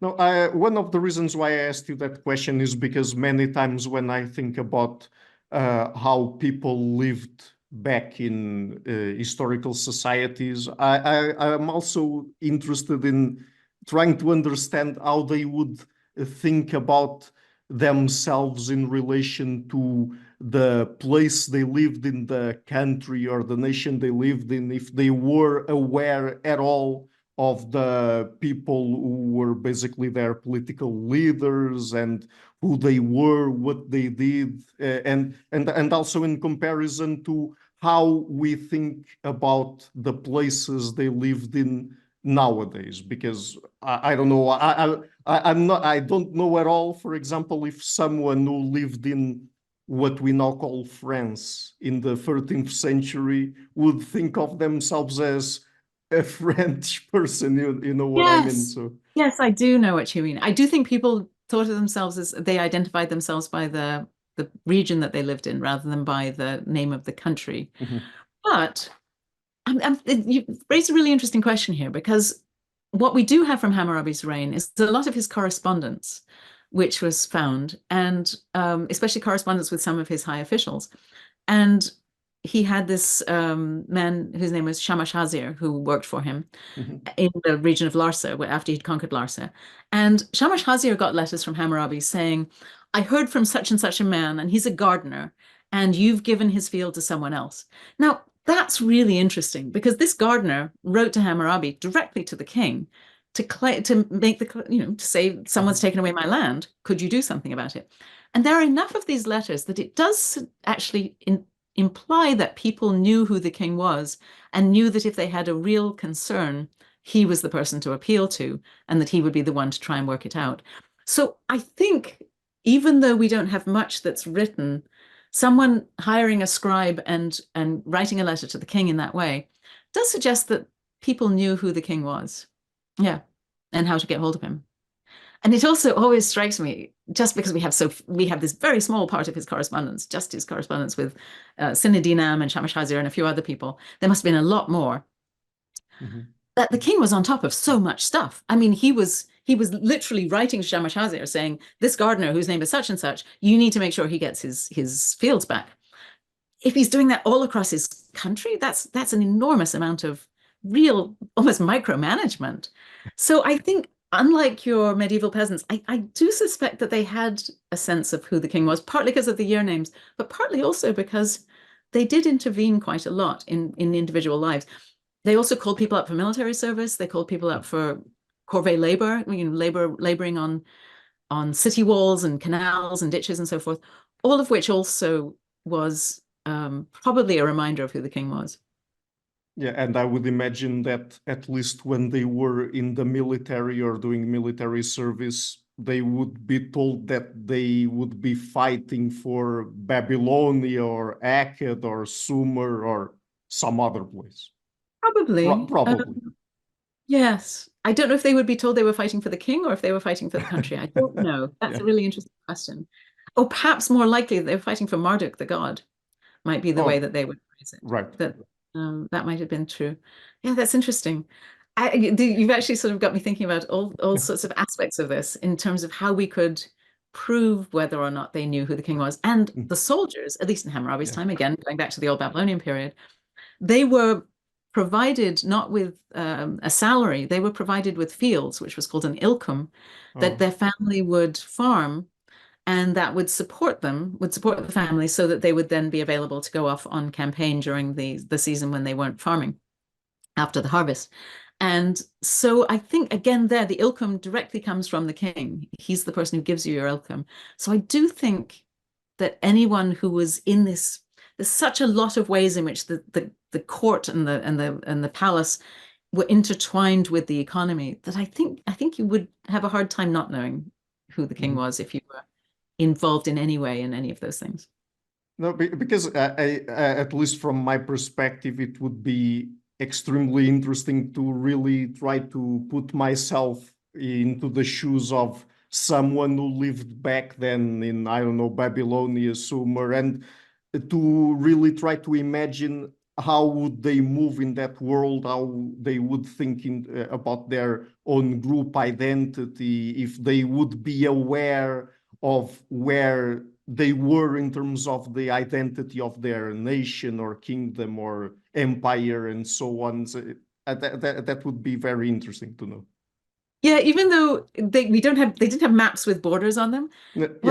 during some of the wars in the Old Babylonian period, especially before Hammurabi's time, there were these battles that went on. And in fact, I wrote about this in Weaver, Scribes, and Kings, that there are cities where each time a king takes control, the year names change. And so you go from being, your years are in the name of the local king to the years of the king of Larsa, and then the king of Isin takes over. And so it's his year names. And you see this switch back and forth. So in that little city, they are aware of who they're subject to because they have to change their dating system.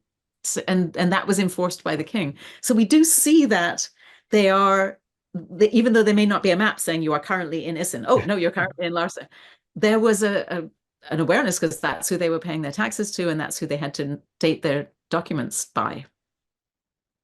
So just before we finish, I have a couple more questions about how you think, as an historian who studies ancient Mesopotamia, about the legacy of Mesopotamia, actually, because we've talked here about things like writing, about some cities, about systems of law, the Hammurabi's code, for example, about mechanisms of diplomacy, about certain institutions that were created or existed back then. So, I mean, lots of these still exists today, actually, right? They do. I think some of them you can draw a direct line and you can see how they've influenced the modern world without interruption. Others, it's harder to see that direct line. I think diplomacy, actually, one can trace all the way from their system of diplomacy to the present. I don't think it was ever completely lost. I think that the structures that they developed probably do have echoes today. And I should point out, this is very much the legacy in the Middle East is very powerful. I think sometimes Western scholars tend to think about the legacy in Europe and in the Americas and so forth. But in the Middle East, there's a huge legacy of this, which is their own native culture coming through all of the periods that have developed since. And talking to scholars of the modern Middle East, we often will say, oh, that was happening. Some people, they'll be talking about something in, say, the 16th century. And you can see how it has its origins way back in the ancient Middle East. And so there's a lot of the world benefited from all of these developments that came out of Mesopotamia and elsewhere in the ancient Middle East. Writing, certainly, even though the writing system, cuneiform, was lost, writing as a phenomenon, writing as a system of keeping track of things, yeah, huge impact. The very idea of having a judicial system, quite aside from writing laws, is so ancient. And the idea that you do not just engage in vigilante justice, that you have a system set up where there are judges who are recognized as having authority and having wisdom. And this is really important, I think, the Mesopotamian system, they tried to make it corruption proof. They really tried to make sure that you couldn't game the system, that you couldn't be above the law, that you couldn't be someone who got away with things. And the judges could be penalized if they took bribes. There were lots of real attempts to make it a fair system. And I think that's clearly a legacy as well. Monumental architecture, cities, living in cities in a way that people can get along with one another. There's just so much. And then the most obvious one, which people always bring up, is the 60 seconds in a minute and the 60 minutes in an hour. That's Mesopotamia. They had a 60-based numerical system. And so 360 degrees in a circle, that's them. All of those come directly from Mesopotamia. Anything with a base 60 is theirs. And even when it comes to science, if I remember correctly, they also studied the stars, the movement of the planets, dates of eclipses and stuff like that. Yes, very much. They studied the sky, the night sky, largely because they wanted to know the will of the gods, which was not why we do it today. But they named the constellations, and many of their names translate into the names that we use. That they had they saw the same images in the sky that continued to be seen as the constellations. They identified the 5 visible planets and tracked them through the night sky. And so, yes, they could actually predict eclipses of the sun and the moon. They weren't quite sure where they were going to appear. And so sometimes, of course, they were wrong and they didn't see the eclipse as anticipated because they weren't in the line of it. But they were very, very good astronomers. They were also very good mathematicians. They had figured out what we think of as the Pythagorean theorem way back in Hammurabi's time.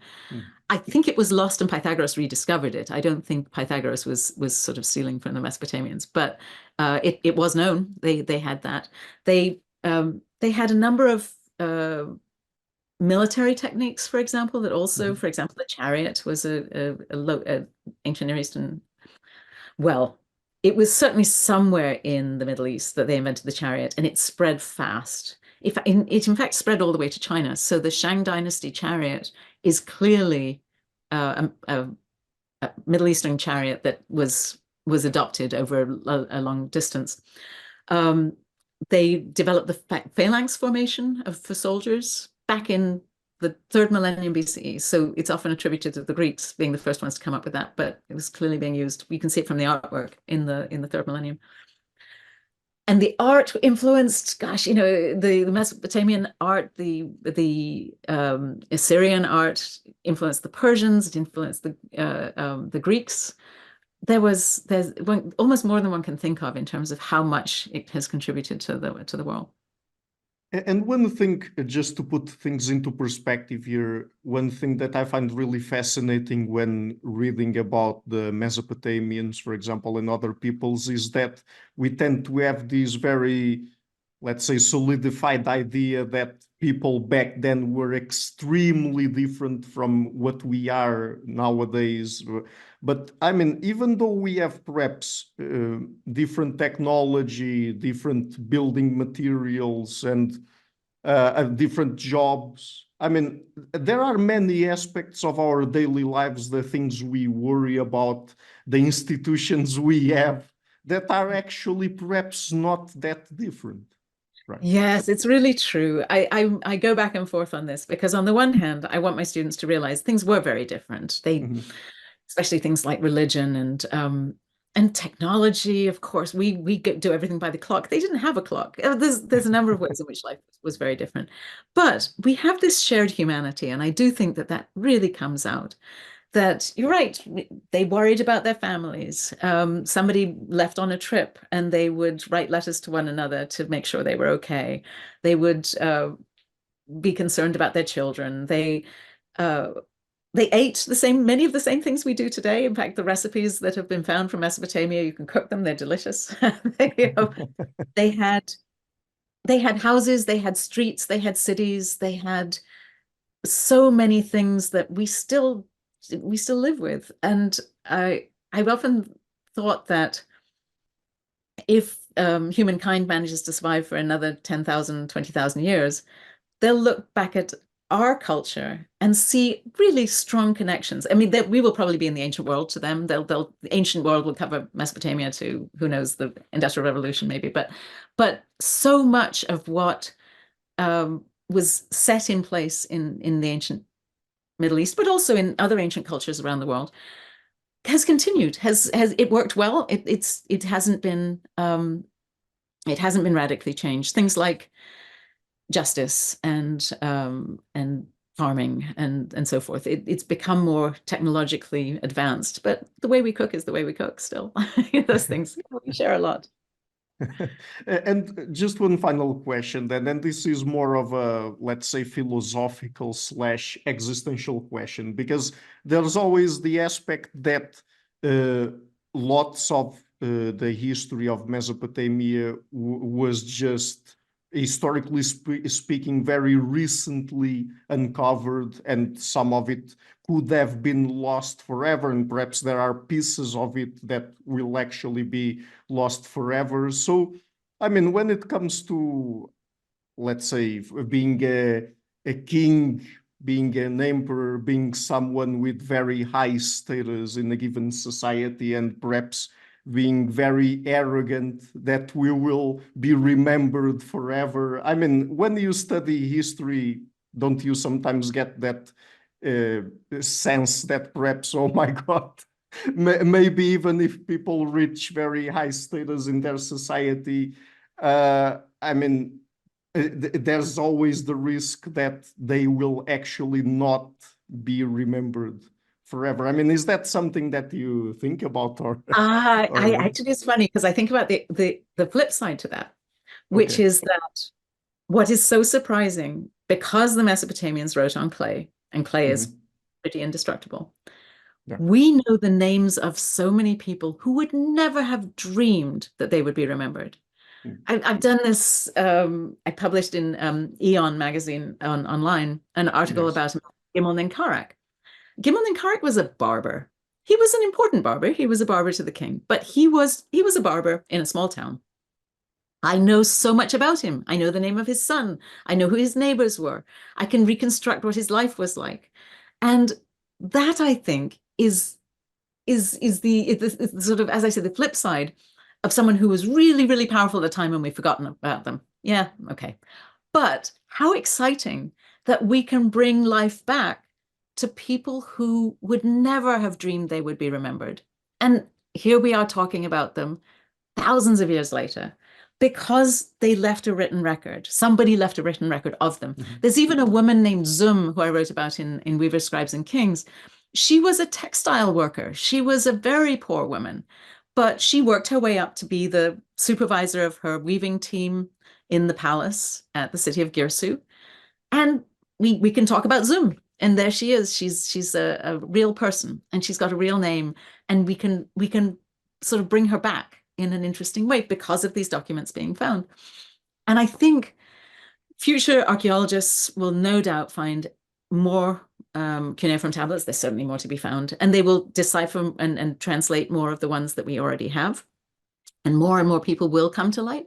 But the kings, I think a lot of the kings who wanted to be remembered are remembered, and it's sort of funny because there's some of them who tried so hard. There was a king named Shulgi who actually had hymns written to himself. He's one of those rare kings who did claim to be a god, and he insisted that the scribes copy the hymns to his greatness in their scribal school, and it worked. You know, we've got those hymns. We know that Shulgi thought he was pretty great stuff. But I am more intrigued by the people who didn't try so hard, and yet we still know who they are.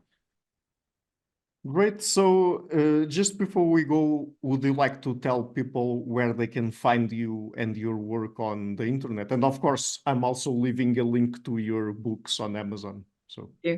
Yes, I'm still on what the platform formerly known as Twitter, which is where I tend to put on X. I tend to put out information about talks that I'm doing. I'm also on Instagram, and I when I'm doing a talk or any kind of a project or like this podcast, I will put that on Instagram as well.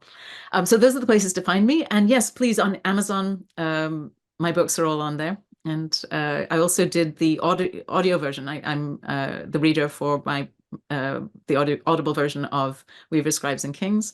And as you very kindly mentioned, I also did a series for Wondrium. So you can find me on Wondrium, which is the Great Courses. There's a whole lecture series there. great. So I'm leaving some links to that in the description box of the interview as well. And Dr. Podany, thank you so much again for taking the time to come on the show. I really loved the conversation.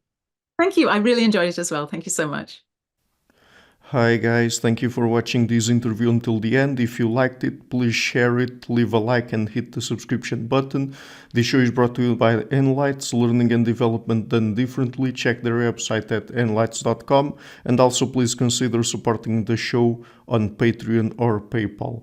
I would also like to give a huge thank you to my main patrons and PayPal supporters: Per Ergo Larsen, Jerry Mullerens, Frederick Sundo, Bernardo Seixas, Olaf Alex, Adam Kessel, Matthew Whittingbird, Arno Wolf, Tim Hollis, Eric Alenia, John Connors, Philip Forrest Connolly, Dan Demetri, Robert Windiger, Rui Inácio, Zup, Marco Neves, Colin Holbrook, Phil Kavanagh, Michael Stormir, Samuel André, Francis Forte, Tiago Nunes, Fergal Cossen, Hal Herzog, Nuno Machado, Jonathan Labyrinth, João Linhares, Stantantia, Samuel Correia, Eric Hines, Mark Smith, João Eira, Tom Hummel, Sardas France, David Sloan Wilson, Yacila Dez Araújo, Romain Roach, Diego Londonho Correia, Yannick Punter, Adana Rusmani, Charlotte Bliss, Nicole Barbaro, Adam Hunt, Pavlo Stasevski, Nelek Bach, Guy Madison, Gary G. Alman, Sam Afzal, Adrian Yeager, Paul Tolentino, João Barbosa, Julian Price, Edward Hall, Edin Bronner, Douglas Fry, Franca Bortolotti, Gabriel Ponce Cortez, Ursula Litsky, Scott, Zachary Fish, Tim Duffy, Sonny Smith, John Wiseman, Daniel Friedman, William Buckner, Paul George Arnaud, Luke Lowacki, Georgios Theophanes, Chris Williamson, Peter Wolozin, David Williams, Diogo Costa, Anton Erickson, Charles Murray, Alex Shaw, Maury Martinez, Coralie Chevalier, Bangalore Atheists, Larry Dealey Jr., Old Erringbone, Sterry, Michael Bailey, Dan Sperber, Robert Grassi, Igor N., Jeff McMahon, Jake Zool, Barnabas Radix, Mark Campbell, Thomas Dovner, Luke Nissen, Chris Story, Kimberly Johnson, Benjamin Galbert, Jessica Nowicki, Linda Brandon, Nicholas Carlson, Ismail Benzliman, George Coriatis, Valentin Steinman, Per Crowley, Kate Van Goller, Alexander Hubbard, Liam Dunaway, BR, Masood Ali Mohammadi, Perpendicular, Jonas Hertner, Ursula Goodenough, Gregory Hastings, David Pinsoff, Sean Nelson, Mike Lavigne, and Dios Necht. A special thanks to my producers: Isar Webb, Jim Frank, Lucas Stafiniak, Tom Vanagdam, Bernard Igni, Curtis Dixon, Benedict Mueller, Thomas Trumbull, Catherine and Patrick Tobin, Giancarlo Montenegro, Alnick Ortiz, and Nick Golden, and to my executive producers Matthew Lavender, Sergio Quadriano, Bogdan Kanivets, and Rosie. Thank you for all.